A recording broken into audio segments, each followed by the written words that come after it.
নমস্কার বন্ধুরা, বানিয়ে নিচ্ছি বিয়েবাড়ি স্টাইলের ছ্যাঁচড়া।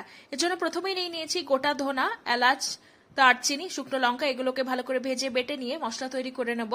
এরপর আলুগুলোকে আমরা ফ্রাই করে নেব। গোল্ডেন ব্রাউন হয়ে গেলে আলুগুলোকে তুলে নিতে হবে। একই তেলের মধ্যে আমরা বেগুনটাকে ভালো করে ফ্রাই করে নিচ্ছি আর তুলে নেব ভাজা হয়ে গেলে। এরপর আমরা দিয়ে দিচ্ছি সবজিগুলো, মূলো, গাজর, কুমড়ো, আলু, ঝিঙে, এই সমস্ত সবজিগুলো খুব ভালো করে ফ্রাই করে নেব তেলের মধ্যে। কিছুক্ষণ ঢাকা দিয়ে রেখে দেবো, এতে সবজিগুলো খুব সহজে সেদ্ধ হয়ে যাবে।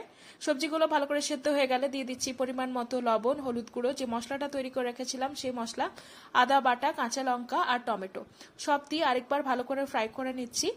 যখন ভালো করে ফ্রাই হয়ে যাবে, ভেজে রাখা আলু আর বেগুনটা এই পর্যায়ে আমরা দিয়ে দিচ্ছি। আর শাকটাকেও আমি আগে থেকে সেদ্ধ করে রেখেছিলাম, এটাও এভাবে মিশিয়ে দিলাম। সামান্য পরিমাণ জল দিয়ে নেড়ে চেড়ে কিছুক্ষণের জন্য ঢাকা দিয়ে সেদ্ধ হতে যাব। তাহলে তৈরি হয়ে যাবে আমাদের বিয়েবাড়ির মতো ছ্যাঁচড়ার তরকারি। আপনারাও বাড়িতে বানিয়ে